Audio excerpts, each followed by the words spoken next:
se a gente pudesse aproveitar um momento de crise, como diz o ditado, toda crise é uma oportunidade para a gente tentar propor um debate sem as mensagens eleitoreiras nessa reta final de campanha e realmente se debruçar, trazer, assim, ponto a ponto, algo com métricas, com planejamento, com viabilidade orçamentária, para trazer uma solução estrutural para evitar que esses problemas possam continuar acontecendo nos próximos 4 anos. Eu digo isso porque, claro, a gente não pode esquecer que a gente ainda tem de pano de fundo aqui a reta final da corrida maluca pela Prefeitura de São Paulo. O apagão segue tendo seus reflexos eleitorais, principalmente na retórica do candidato de oposição Guilherme Boulos, que, de novo, não vamos tentar aqui também bancar os moralistas de goela e achar que todo mundo é santinho. Pelo contrário, políticos por ofício politizam.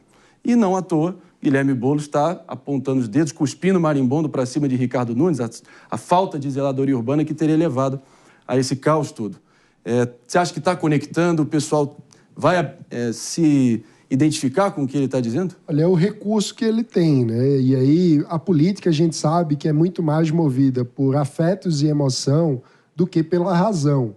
Não há dúvida de que, num contexto de apagão, quando as pessoas estão tendo as suas casas sem energia, com todos os problemas e dificuldades que isso acarreta, a gente trouxe ontem aqui no programa a história de uma mãe que precisa de energia elétrica para salvar a vida da própria filha. Não há dúvida que nessas situações assim, os nervos ficam à flor da pele. E aí as pessoas, muitas vezes, ficam também com a possibilidade de rever o seu voto. É isso que o Guilherme Boulos tem apostado, porque nesse segundo turno ele partiu em desvantagem. Esse acontecimento traz uma mudança de humor da cidade, as pessoas ficam, obviamente, com raiva, querendo ver a solução do problema. Ele está tentando surfar na onda desse afeto para se apresentar como a mudança contra tudo isso que está aí. Parece que já ouvimos esse discurso antes. Infelizmente, a realidade é mais complexa do que simplesmente prometer mudar tudo. Os vizinhos dele ali na região do Campo Limpo que o digam, visto as imagens que a gente acabou de repercutir na largada do Morning Show de hoje. A gente ainda vai trazer muitas informações em cima do lance aqui das notícias e também trazer, claro, no momento certo. O Morning Show está aqui para isso, alguma leveza, alguma descontração. Também para você que está nos ouvindo sintonizado aqui na Rede Jovem Pan de Rádio, 10 horas e 25 minutos. Daqui a pouco a gente está de volta para você que está nos ouvindo. A gente segue adiante aqui. Jess, eu acho que pode ser a única tábua de salvação que resta a Guilherme Boulos, sinceramente. 20 pontos em média atrás nas pesquisas. O programa é igualmente dividido, como vocês sabem, no segundo turno, o momento o horário eleitoral de rádio e televisão, e ele está incessante marretando essa tecla do apagão. Como eu disse, políticos por ofício politizam, não deveria surpreender ninguém. Você acha que há tempo hábil para ele reverter esse quadro ou não? Eu acho que não há nem tempo hábil, nem narrativa.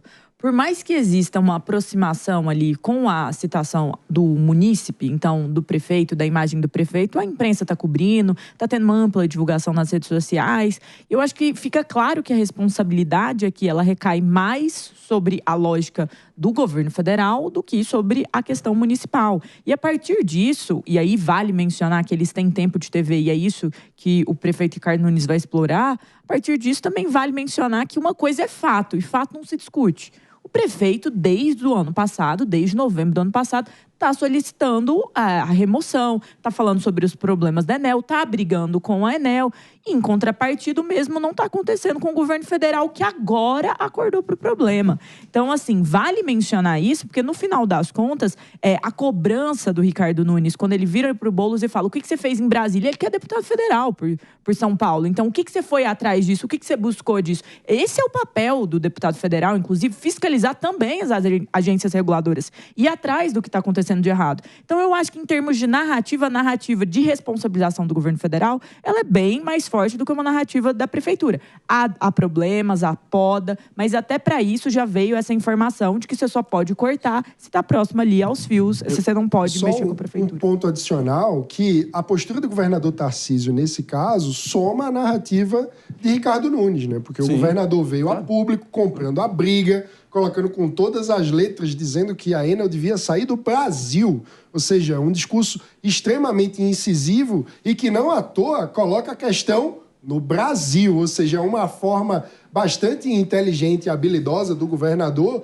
de dizer que, olha, esse é um problema nacional que a agência reguladora deveria cobrar, porque contratos têm que ser levados a sério. De uma forma também que ele não joga fora o bebê com a água do banho, porque ele diz que é preciso zelar pela segurança jurídica dos processos de concessão, mas exatamente por isso é preciso fazer com que o contrato seja cumprido e, portanto, todas as cobranças em relação à concessionária precisam estar amparadas no cumprimento do contrato que vem sendo ignorado pela empresa. Agora, David Palumbo, é a primeira vez que, me corrijam se eu estiver errado, que o Partido dos Trabalhadores não lançou candidatura própria aqui, né? Corrida pela Prefeitura de São Paulo, jorrou um caminhão de dinheiro do fundo eleitoral na campanha do Guilherme Boulos, é o famoso all-in do pôquer, né? Então é de uma importância, de suma importância, que o Boulos acabe prevalecendo aqui. Mas vamos tentar puxar a capivara aqui, porque o passado deixa lições e não nos deixa mentir. Pelo menos desde a virada do milênio, antes de assumir o governo Lula I, o petismo sempre foi uma voz contundente contra as agências reguladoras. Várias notícias e manchetes sendo resgatadas nesse sentido, e agora vem criticar, bater no peito pela falta de independência dentro das agências reguladoras. Dizendo que, mas pelo menos desde 2003, eles estão recheando as agências com a companheirada partidária e os apaniguados ideológicos. Então, o que justamente falta é a independência real dessas agências, e não essa suposta independência para não ter interferência externa. Não é isso, mano? A agência mais independente que nós temos na regulação no Brasil é o Banco Central. Sem dúvida.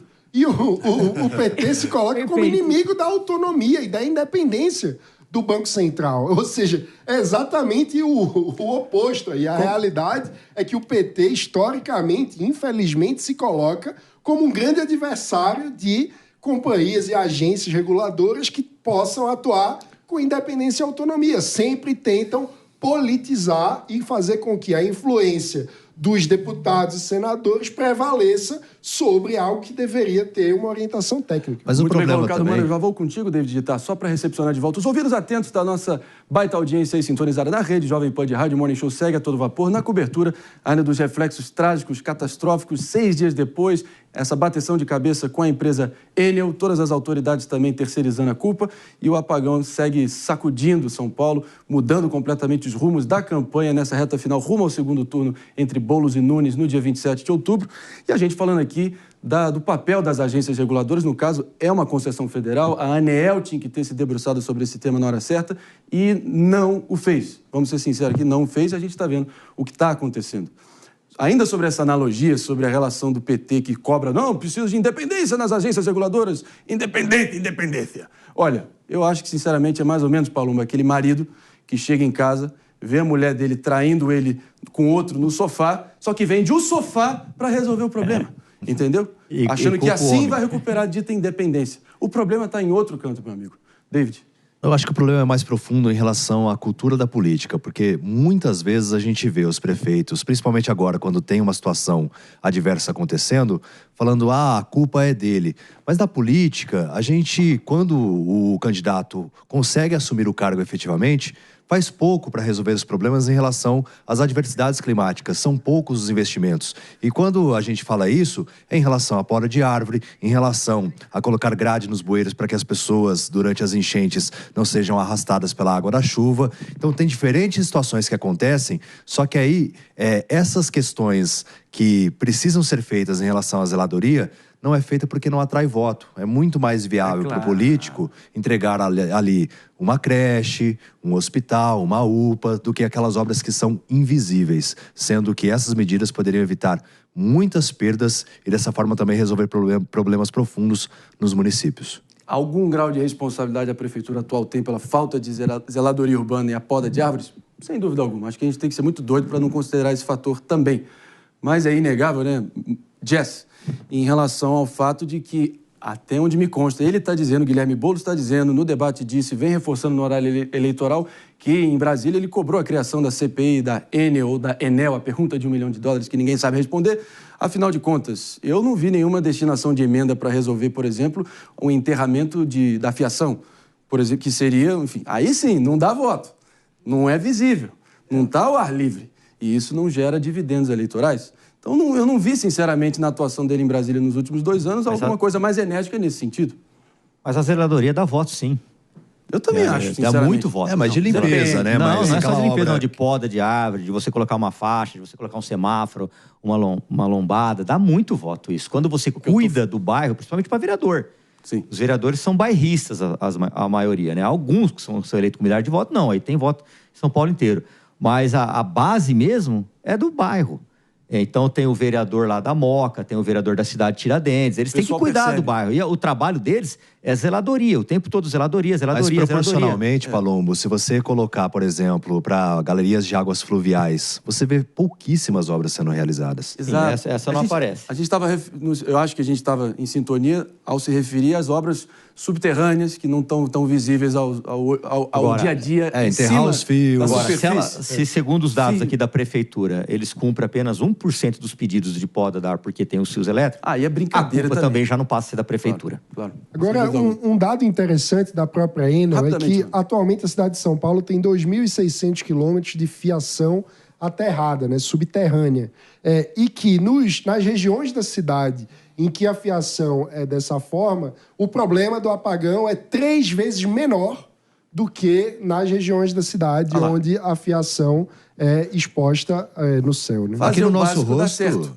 Aqui no nosso rosto tem, né, um exemplo claro que é a Avenida Paulista. Vê se a gente teve problema por aqui.